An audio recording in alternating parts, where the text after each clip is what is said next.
Hidden in the woods lies a dismantled lab. The glassware and chemicals that survive are now used only to illuminate memories of a career tragically cut short. Try things, sometimes they work, sometimes they don't.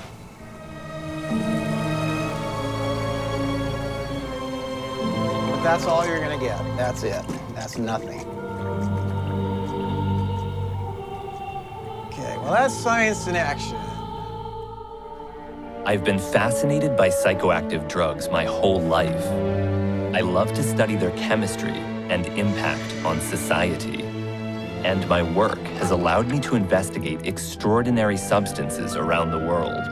Yet there are still mysteries that remain. All molecules are bound by the laws of science, but for some molecules, scientific law is just the beginning. This is the story of clandestine MDMA chemistry.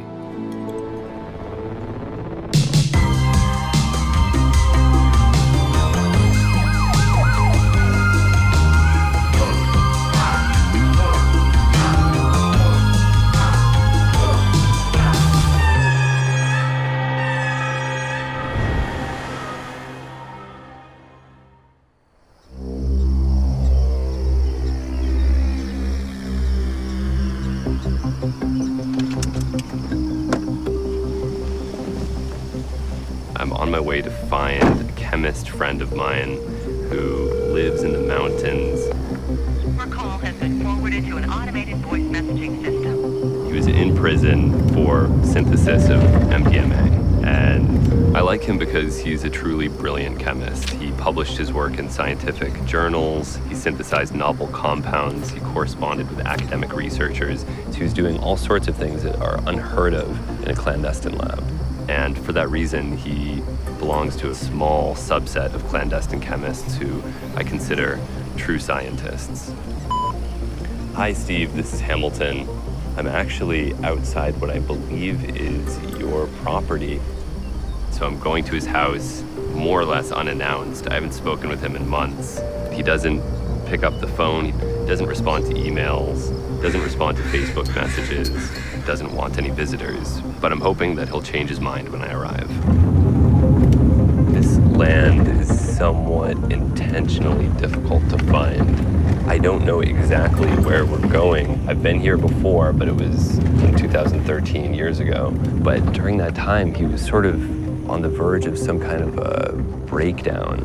He offered me the opportunity to take a look at his lab, but we were chased away by a one-handed man on methamphetamine, and I never got to see it. And he left me at an airstrip in Arcata. This is a long story. I can't tell it all here. I could tell it all here, of course. But maybe we should just go to Steve Gill's.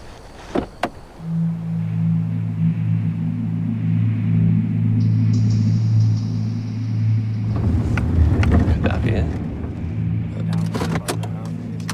Someone's in that shed.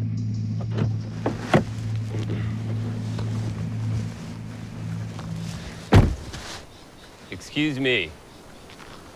Holy shit. Good to see you. I'll give you a hug. Down like a dog. You found me in my lair. Oh my God. Oh, Jesus. Oh, well, here we are. Good to see you. Yeah, you too. So, what's going on here? I brought a film crew with me because I wanted to interview you. Is that okay? Well, you're here, so I guess so. Idiocy, we go from everything. These disappear, and then they reappear. It's like, you know, it's like they play hide and seek. And it's just ridiculous. It's stupidity. And it just drives me absolutely wild. Sounds like it. Yeah. Just... So am I actually live now? Am I being recorded, or? You're being recorded.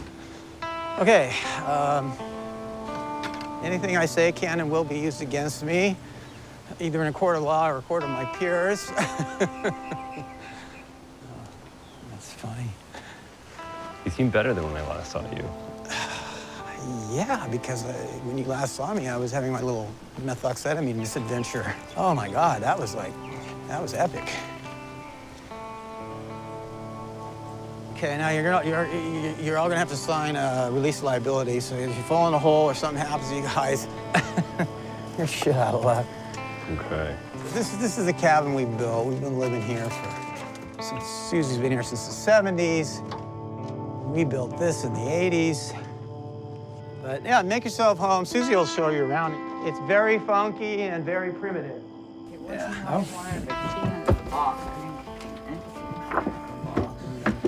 Steven, that key you found, was it under one of those boxes? Oh, wait a minute. The key I found. No, it was in front of the refrigerator. What kind of key? You didn't tell me. You just said the Are you Hamilton? I'm Hamilton, yeah. You changed a little bit. Really? I recognize you the first time you came. He's 4 years older. That was last time he saw him was in 2013. Well, I knew you were all wild. Yeah, that's what I do, is myself up and ruin people's lives around me. That's my hobby. And don't ask me what my job is. I still haven't figured it out. Knowledge Chemical there when I first met you in 1984, you were like the most up-and-coming chemist in their house. Oh, not at all. I was just one of many. They had an article on you, so they had articles about 10 people. Said you were the most promising chemist that they were looking at. You're very modest, Steve. It's true. Yeah, but that's bullshit. He's good at knowing, like, he was kind of like a good guy, like in a Mad Max world. I seen, like, we had 200 deadheads after a dead show at Berkeley Pier, and he was throwing phosphorus and sodium and potassium in the water. Fluorescent, you know, fluorescent is that dye marker stuff that you've probably seen it in movies and stuff. You put it in water, and it almost looks like it's glowing, but it's just, and you put a black light over it, and it's just like brilliant green. He had, like, pockets full of psychedelics that were still sort of quasi-legal, and he had them typed up, not for human consumption. Oh, yeah, we had some 2CTE. And the cops gave him, he like basically goes, these aren't the droids you're looking for. Well, I just stepped right up and acknowledged. I said, I'm sorry, officer, I'm in the wrong. And he said, well, what's that in your pocket? And I pulled out this little vial. It had some 2CB in it or something. And I just, well, it's an experimental biochemical. And he just kind of looked at it and said, okay. The cops gave him back the psychedelics, and he was pretty good. I was like, uh-oh. That was fun, stuff like that. We had some fun adventures.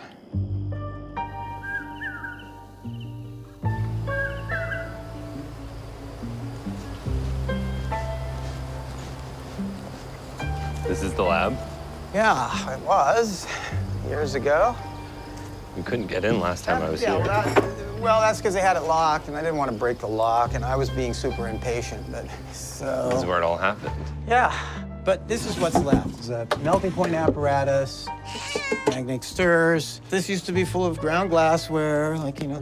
Oops, watch me break it. It's beautiful, you know, beautiful stuff. And I remember in 6th grade, they required us to learn a couple of elements, and we were just supposed to learn what they were.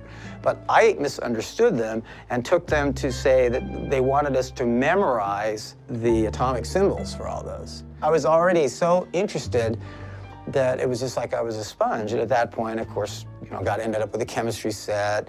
Want to see something really funny? Wow. That's calcium metal.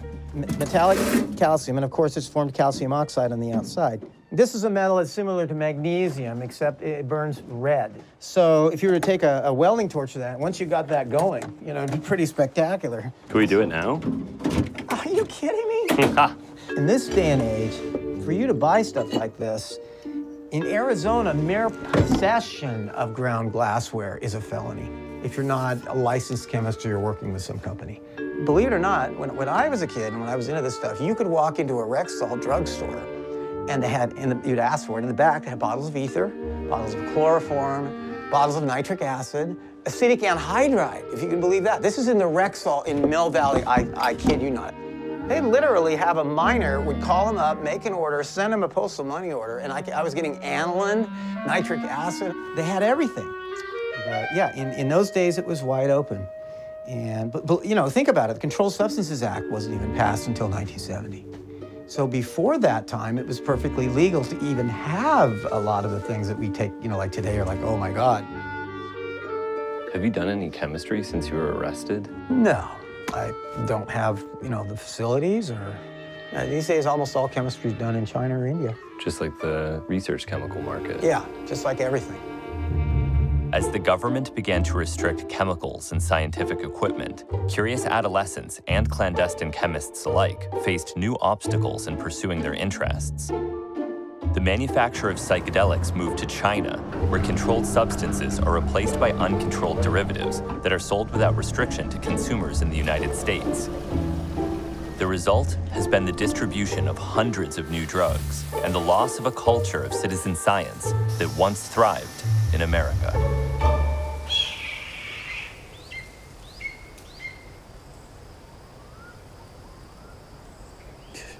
Wow. It's amazing. When you look at pictures of yourself from like 20 years ago or 30 years ago or whatever, it's really weird.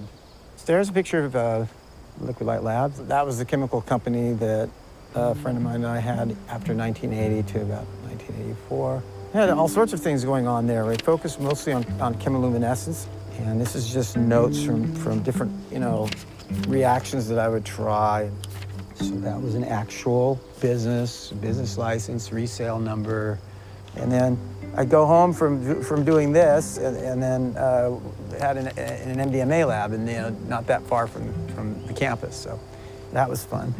I think we were some of the first people, actually. You were one of the first clandestine MDMA manufacturers. I believe so, yeah. I believe so. 76, 77, basically, when it all started happening.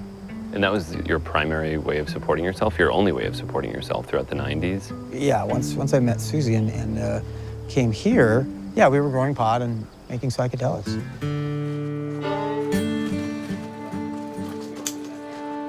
Steven's a complex man. He's always been moody. Oh, no. God damn it. Nerds weren't big yet. Now people understand nerds. Back then they didn't. I did. Your life. If I can't die yet, you can't die yet. I was half nerd myself. So you were studying chemistry. Why were you interested in that? Wasn't a girls' major. My dad wanted me to learn typing, and I liked psychedelics, and I liked entheogens.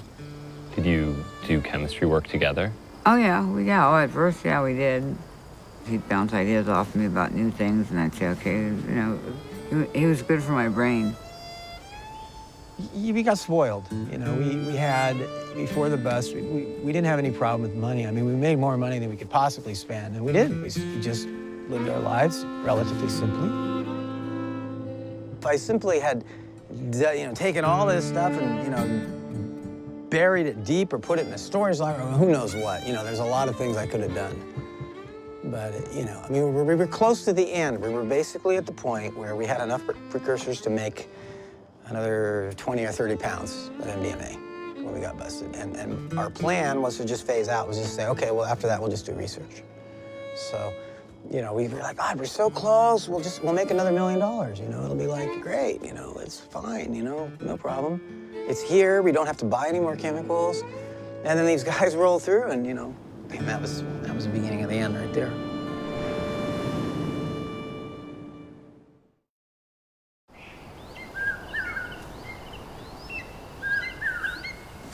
Where'd my pesto go? They took it? Ah, damn it. Oh, they took my pesto. Oh, I'm gonna kill them. Oh, yeah, we're gonna have dinosaur kale for dinner. Does anybody here not mind kale? Oh, I knew about our bust 5 years ahead of time, 3 weeks. Yeah. I can get answers from trees and plants. And the night before I came home, they said, hey, we're getting busted in the morning No, today. my attitude was, somebody's got to take the hit. You said somebody has to go down with a ship. Basic situation, you take responsibility. It's not, Susie has nothing to do with it. She didn't even know about the things that were down there. Oh, come on. And they knew it was bullshit, but it worked. For whatever reason, we were able to do that, and that's why I stayed. Because I've homesteaded. If we had both place. took off and we've both been caught together, like in a high-speed chase or something, who knows what would have happened? No. I was gonna get us out of here before it happened. That's the point, Susie. You can't run from, are you gonna run for the rest of your life? You can't. We didn't have enough money to do that. We did. Oh, well, we got busted, and that was the end of life as we knew it. And here we are. Here we are, stuck in this pot ghetto. I'm not a pot grower. I don't enjoy it. So it might be hard to talk about, but can you tell me in as much detail as possible what happened on the day of the bust? Oh, boy. Make a long story short, there was an informant. They went around the buildings. They obviously probably smelled ether or something. Something made them suspicious. But I got in my truck and followed them down the hill because I didn't know what was going on. You know, I was like, why were these guys, were they rip out? You know, I better go check.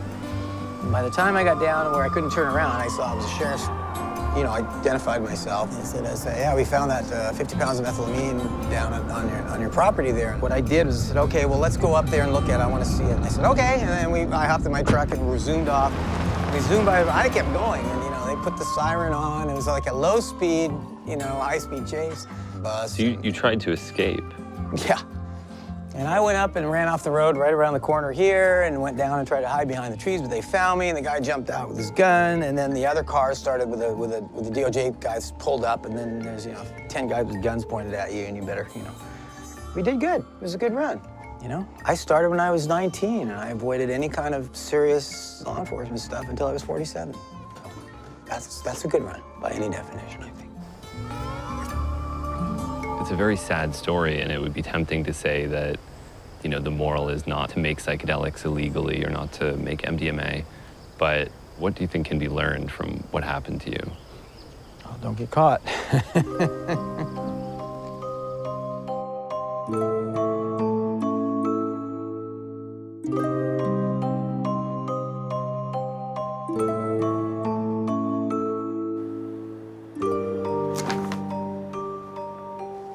Despite concerted efforts on the part of the government to prevent domestic MDMA synthesis, market demand and chemical ingenuity allow amazing synthetic feats to be accomplished under less than ideal conditions. I met a supplier and a chemist who offered to allow me to bear witness to their synthesis of MDMA. This entire setup, even though it is still kind of tiny, we started micro scale because I had lost my job, had no money whatsoever. So we were just trying out the route, smallest bits as we could at a time, and then working it up. There's been a lot of experimentation with the different routes and also just sourcing the over-the-counter chemicals. When people see this, there's going to be a lot of people who are angry and will say, you shouldn't show that, you're exposing something that the public shouldn't know about. So why are you taking the enormous risk of showing me this? Basically, I just wanted to be honest because I don't want to hide anything. You know, I want them to see the service that we were providing from start to finish, and I think that's something that the world finally needs to see. So even though this is dangerous and I could end up in prison, I feel like it's my duty to try and change people's minds. What kind of music do you like to listen to while you're cooking? Rachmaninoff. American sassafras albendum oil is distilled under vacuum to isolate safrole from other phenylpropines and terpenoids. Potassium hydroxide, that's the catalyst. Potassium hydroxide is added to 6.3 molar equivalents of safrole and heated under vacuum to drive off water. This is when the magic starts to happen, and it'll suddenly turn blue and then brown and black. Hydroxide ions abstract the benzylic proton, isomerizing the safrole to the thermodynamically favorable internal alkene isosafrole. It foams up a lot. The crude isosafrole is distilled under vacuum. Here's your gorgeous Schedule 1 precursor, isosafrole. Formic acid is dissolved in 3 molar equivalents of 35% hydrogen peroxide and stirred in an ice bath for an hour to produce performic acid. Kicking that ice's ass. The distilled isosafrole is dissolved in sodium bicarbonate buffered, DCM. Probably my most enjoyable thing doing in the lab is the swirling of the flask. The most wizardly. And placed in a salted ice bath. An approximate 4.5 molar excess of crude performic acid is poured down a Liebig condenser over a period of 15 minutes with vigorous magnetic stirring, resulting in the evolution of carbon dioxide gas and a yellow color change. What's really interesting about this particular operation is that all of the materials are acquired from hardware stores or other inconspicuous non-scientific supply sources, and the result is very impressive. I interviewed a MDMA chemist, and he buys everything over the counter. Right. It's an extremely tedious process. No. Yeah, he starts from sassafras, rhubarb, More power essential to oil, him, you know. Right, distills the safrole. Yeah. Where is he getting his solvents, you know? All hardware store. Okay, so he's doing it in microscopic quantities. He's not making kilograms.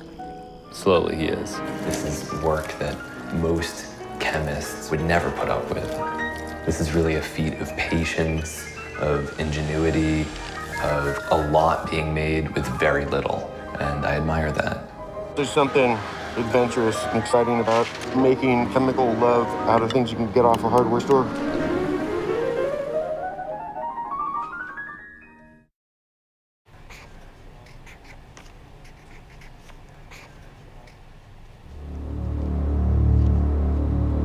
Is there any similarity between elk hunting and hunting for clandestine chemists? There's a lot of similarities. There really is. I think the adrenaline's very similar. You get to see your target, and you got to sneak up on it and use all the skills at your disposal and all your training and all your knowledge, and hopefully in the end it turns into a big elk. Narcotics was my passion, absolutely. I loved being an undercover narcotics officer. It was the best thing I've ever done in my life. Kind of an outdoors guy. Big elk or a big bust, one or the other. In June 2000, Adam took part in the largest clandestine lab bust in Arizona history when he arrested 5 NAU chemistry students who synthesized large quantities of MDMA in a house off Route 66. What is this place?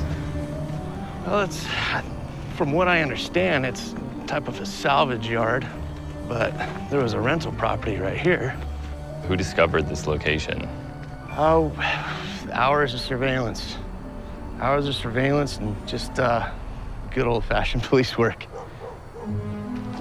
This is it. This is it. Hey, pup. Come here. Come here. There you go. Nice dog. How you doing? He woulda? What if he woulda? Well, my guess is we're not welcome here. okay. Probably All right. just like we weren't then. Okay. What are you filming? It's a documentary about something that happened in the house that you live in. Oh, yeah? Yeah. It used to be an MDMA lab. Well, thank you. Have you ever detected another MDMA lab? No, this was the only one, and to my knowledge, it was the largest in the nation at that date and time. And do you think these were bad people? You know, that's a subjective question, and it's a hard one to ask. I think everybody does things in their life that someday they can walk away from and regret. Obviously, some incredibly smart young men. It would have been nice if we could have focused their energy into doing something more beneficial to society than what they had done, I guess. They may have thought that they were benefiting society. Maybe. From everything that I've learned over the years, is studies are showing it's detrimental. Not always. It's in phase 3 clinical trials as a therapeutic drug now, MDMA. Great. Yeah. Science is always changing, but that age, having all that power, I could see where it'd get away from you. Having that knowledge base, how to make something that's so lucrative out on the streets. Yeah. That's very powerful knowledge. Yeah. When you were a young officer, you were taught that, you know, certain drugs were the stepping stone to the worst drugs, and, you know, you believed what you were taught. We used to risk our lives for a joint, and it's legal now, and it's almost unnecessary what we did, you know. Randy Weems worked with Adam Hicks in the Flagstaff lab bust, which started with the interception of precursor chemicals from a company owned by one of the most important MDMA chemists in history, a man named Strike. Unlike many other chemists, Strike wasn't known for his synthesis, but rather his use of scientific information to subvert a prohibitionist government. He was different as he had his own chemical company, you know, the Silence Alliance in Texas, and he was shipping out all kinds of chemicals, but then at the same time he was on the internet telling everybody how to do it, how not to get caught, recommending his own company. You know, not a lot of people knew a lot about the internet, and not a lot of people knew how to monitor it. it kind of was a blast out there for everybody just to get their hands on. Through the publication of books, the supply of precursor chemicals, and most importantly, the founding of a synthesis forum called The Hive, Strike launched a counterattack against the war on drugs by arming hundreds of chemists with the knowledge and materials necessary to make their own MDMA. I had the opportunity to talk with Strike about his motivations. He was one of these people that truly believed in MDMA, truly believed that it was making his life and the lives of the people around him better. He wanted to do everything that he could to stop prohibition, to stop the war on drugs, to make such a mess that it could never be cleaned up by starting the Hive, by publishing the books, by creating this network of resources for people that wanted to manufacture MDMA. Is he back in Texas? Arizona? So... Through his connection to the Flagstaff lab, Strike was brought down, but his contributions still resonate in the world of clandestine drug synthesis. Strike is an interesting individual. He inspired an entire generation with his website. So scientific and yet so focused on clandestine chemistry and the spreading of knowledge. A crude mixture of aqueous acids and oxidation products, primarily consisting of the isosafryl epoxide, the isosafryl glycol, and the glycol's monoformate ester, is transferred into a SEP funnel, and an emulsion is broken with a vibrating dilding apparatus.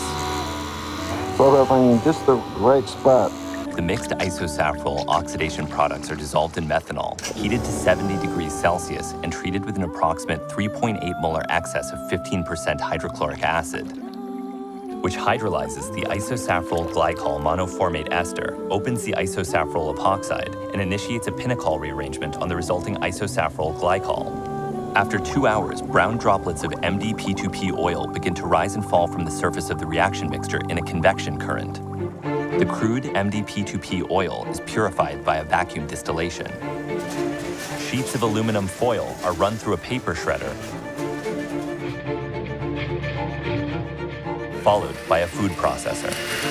The finer it is, the faster it reacts with mercury, forming the amalgam. The finely ground aluminum is placed in a 5-gallon HDPE bucket and suspended in methanol with an overhead stirrer improvised from a power drill. Mercuric chloride is dissolved in methanol and introduced to the suspension to amalgamate the aluminum. Super careful with this one. I recently had my blood tested for mercury. Since I work with it so much, absolutely none in it. That's great. I have arsenic poisoning though. I don't know where that came from. Nitromethane is added to the stirring amalgam, followed by MdP2P. The nitromethane is reduced, producing methylamine in situ, which condenses with the ketone, forming an imine that's reduced again. This is all ice right now, but as this thing heats up, it's gonna melt it. It's getting very intense. Yeehaw. Oh, that's warm, all right. Wow. The reduction mixture is treated with aqueous sodium hydroxide to liberate the MDMA freebase. And the result is this. The freebase product is extracted 3 times with xylene. So that is going to have to sit for just a few minutes while it separates. You have to extract it 3 times, wash it 3 times with hydroxide, then wash it 3 times with distilled water. Each time you repeat this, it gets cleaner and cleaner. Perfectly clear and gorgeous.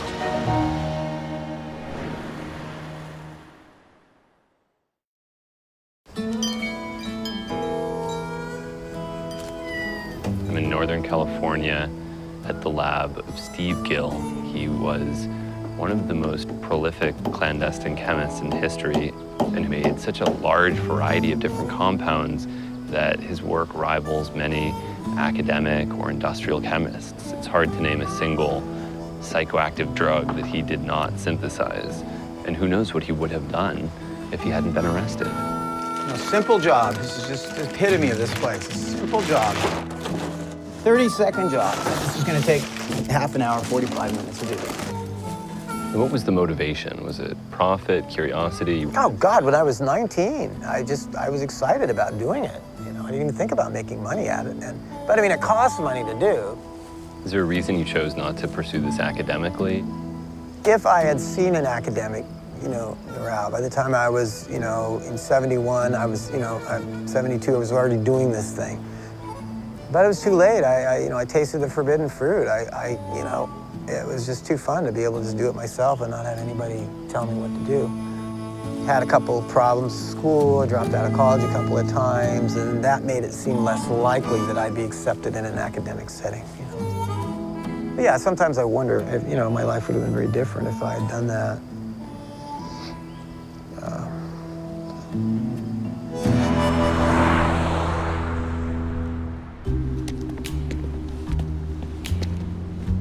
You can't quit publishing because the work that you do might be used in an inappropriate manner. I was surprised to find that a lot of the information that I published was used by drug people, but there's legitimate scientists out there that want to know this information, and the contribution you can make might help them in their research. In Terry Delcassen's 42 years at the Drug Enforcement Administration, he synthesized a diverse array of controlled substances to better understand the techniques of a clandestine chemist. But the work he published was so thorough that the clandestine chemists he was trying to stop began to employ his procedures, leading strike to call Delcassen the godfather of all clandestine ecstasy chemistry. Afternoon. Can I get you something to drink today?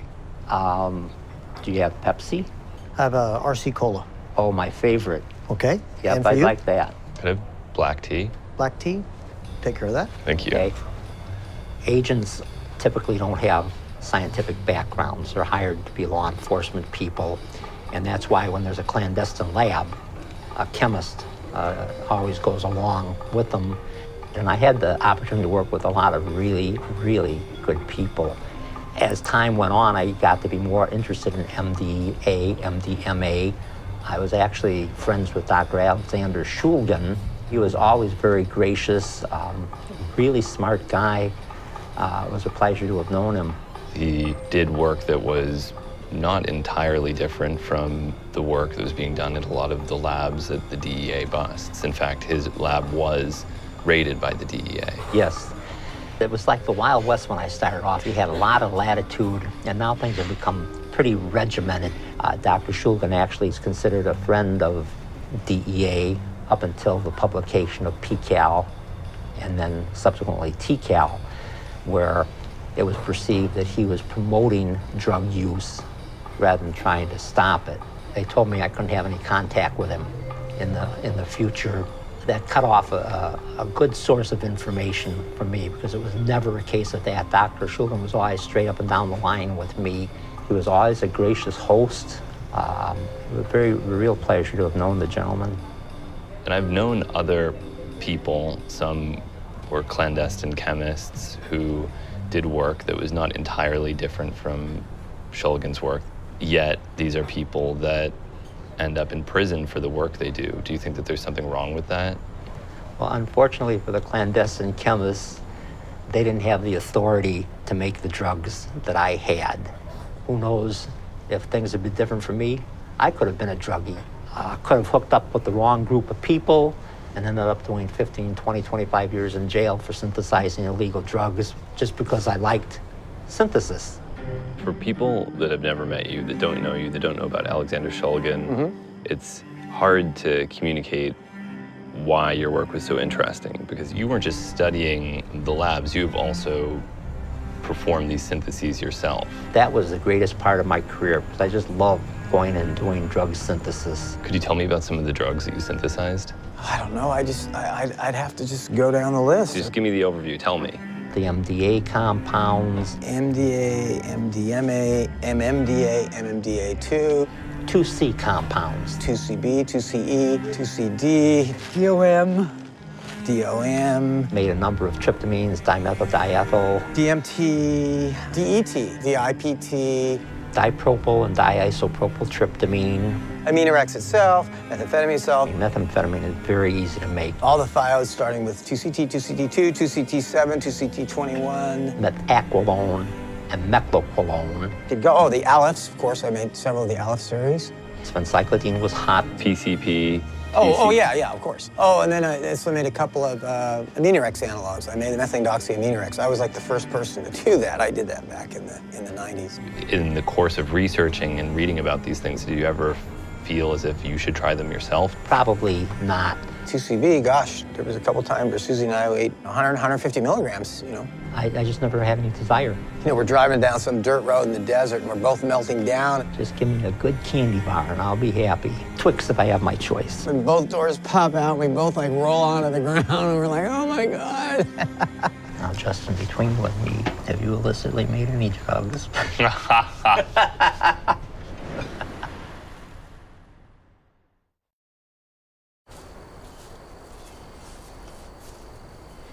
It was a big risk allowing him to live on your property and do the sort of research that he was doing and to work with him in that area. I don't like deterring people in their interests, you know. So I just kept going because he didn't want to stop and he didn't want to move. So I just said, okay, brace yourselves. And how did you take the trial and prison sentence? Well, I thought we did okay. They could have gave us both 20 to life. It put us on a map in another way that I don't like. We were kind of quiet mom and pa. Luckily, we don't have children. That was a good reason not to have children. I didn't want them to see their parents go through the inevitable. Yeah, well, see, now my phone's not working at all. It says I need a SIM card now. Oh my God. See, we're the only people that you lend your phone to. Well, so you're gonna have to pick one. one. The phone showed back up. Why are you telling me this? Matt and, no, it's not RJ. between me. I don't text. You know, it'd be nice if you would do something. Yeah, it would be, but I'm not going to. I'm done You're pretty much, I'm done I know, here. but you're living off me then. You're letting me do everything. Did the two of you have these sorts of arguments before the arrest? No, we didn't argue at all. Yeah, but we didn't have any worries. You get mad, you know, you could go to your sister's. The difference is money, though. We had at that point, you know, we didn't have to worry about money. I didn't need that either. I mean, I can live on nothing. Me too, and that's what I'm doing now. I'm living on, I don't spend any money. That's because I'm very resourceful. Well, you came back, your lab is in ruins. Yeah. The life that you lived is gone. But what happens, though, is when you go to prison, the only way you can adapt is say, this is my life. And that was my life. And so when I got out, the halfway house was my life. Basically, between the halfway house, drug testing, talking to your probation officer, doing all that stuff, 6 years have gone by. So when I finally, you know, it's like, okay, well, maybe, you know, let's see what's going on up here. You know, it's like a whole different world. Of course, then you're looking around and saying, well, it's really neat, you know, that everything's still here, but it's too bad that we couldn't go back the way it was. And now that these things are moving towards social acceptance and it's happening in a medical, clinical capacity, do you feel as if you don't get a certain credit that you deserve? Because you were doing this at the very beginning. I don't deserve any credit. Yes, you do. I've just followed in the footsteps. You know, Sasha and David Nichols and people like that. I didn't do anything. Well, think about it this way. The only reason that anybody cares about MDMA is because they've tried it. Yeah. If no one had tried MDMA, that's true. no one would know that this is valuable. No one would consider it a useful psychotherapeutic tool. The only way people are able to try these compounds is a chemist has to make them. Exactly. Yeah, that's true. You may be responsible for, what, 1 million MDMA experiences? Maybe. And you sacrificed your life to do that. I guess, yeah, I guess so. I never really thought of it that way. I just figured, well, that's just what I did. When we're done extracting and washing, this is what we use in order to make sure that we don't lose product and it precipitates out with no trouble whatsoever. The pooled organic layers are dried with anhydrous magnesium sulfate. Hydrogen chloride gas is generated by dripping hydrochloric acid over sulfuric acid. The hydrogen chloride is bubbled into the xylene solution of MDMA freebase, and crystals of the hydrochloride salt precipitate out of solution. Yep, there it goes. It was so exciting. How would you communicate why people do this? Maybe it's like cooking, you know? Maybe you could say, you know, a lot of people can relate to being a chef. Knowing the ingredients in a kitchen, being able to walk into a spice store and know exactly, oh, this particular nutmeg comes from this particular, and it's super special. And you know those ingredients, and you have the creative thing. You know, it's fun. It's like, you know, especially if it works. Home chemistry is fun. Whether you're creating drugs or pyrotechnics, just go ahead and try some sort of simple synthesis that gives you a little kick. You know, whether you get high off it or not, just enjoy chemistry because it's a beautiful, beautiful art.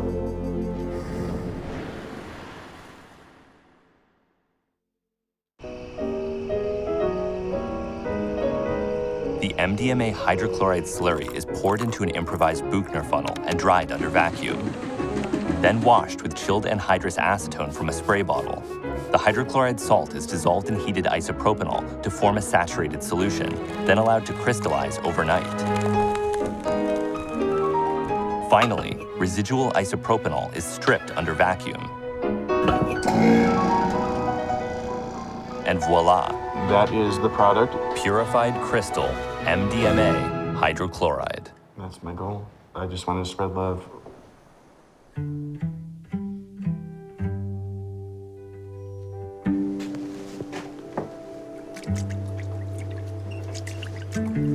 Base in there. See what happens. Just for the hell of it. Ah, it's working. Well, that's base catalyzed then. Okay. Wow. But that's all you're gonna get. That's it. That's nothing. Where's that room? That's pretty good. You're tough to please. You're damn right I am. I'm used to things putting out, you know, with 50% quantum yield, which means 50% of the chemical energy turns into light. This is nothing. Oh, we're gonna try throwing some rubrine in there to get some red. There's 2 vials of it. Great. I synthesized this myself. That was one of my things I was kind of proud of. Do you have a scale in here? Nope. All that stuff is gone. They took your scale? Oh, yeah. So you really haven't done any chemistry since your arrest? No. No, I haven't. Would you go back if you could? Sure. Why not? You mean if we didn't get busted, would I kept doing it? Yeah. Hell yeah. Yeah, it was fun. Put it this way, you know, you're successful if you get away with it. You know, if I got to play secret agent man to get one gallon of ether, you know, forget it. You know, it's just not worth it. You know, it's like, it's a different world now. You know, it's my era is over. It's done. The end of the golden age of clandestine synthesis. Perhaps, yeah. And maybe that's a good thing. I'm glad Steve is willing to talk about all of this with me, because he goes through bouts of depression surrounding this entire trajectory of his life where he doesn't want to talk about any of it. He's ashamed, he's embarrassed at how things turned out. Another failure. Okay, well, that's science in action. That's how it works. You try things, sometimes it works, sometimes it don't. We could look for a protocol if you want. But oh, look at the list here. This is ridiculous. 10 milliliters of potassium hydro, 3 molar. Okay, so it's in water. I don't know if there's anything to be learned from it. You could say it's a cautionary tale, but he never did anything wrong to begin with. See what happens. Nothing he did had any negative impact on society. The only bad thing was him being arrested. That's a true crime. If anything, he's an example of how to live, and yet his life was destroyed. And then, on top of that, all the measures that have been taken to prevent clandestine synthesis in the United States have only prevented young people from becoming interested in chemistry. If you don't have practical experience playing around in a lab, you'll never be interested in chemistry, and chemistry is a beautiful thing that actually makes the world a better place. That's kind of pretty. That's trippy. You've got solids that are glowing in there. It's fascinating. Look at that. Whoa. That's pretty cool.